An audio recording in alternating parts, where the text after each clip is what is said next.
అంతకుముందు రామారావు గారు సినీ రంగానికి రాకముందు మొహానికి రంగులు వేసుకునేవారు అనేటువంటి ఒక ఆలోచన, ఒక చిన్న చూపు చాలా మందిలో ఉండేది, గౌరవించేవారు కాదు.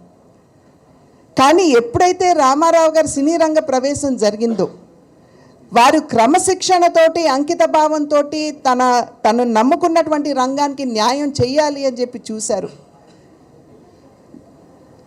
వెంటనే యాక్టర్లు అంటే ఒక రకంగా చెప్పాలంటే గౌరవం కూడా పెరిగింది.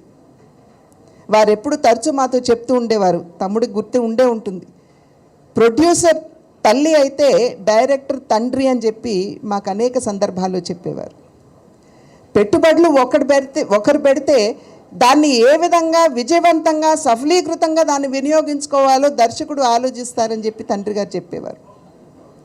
ఆ సందర్భంలో వాళ్ళు పెడుతున్నటువంటి పెట్టుబడి ఏదైతే ఉందో దానికి అన్యాయం జరగకూడదు అనేటువంటి ఆలోచనతో 9 గంటలకి షూటింగ్ అంటే 8:45 గంటలకే వెళ్ళి అక్కడ కుర్చీలో కూర్చునేవారు నందమూరి తారక రామారావు.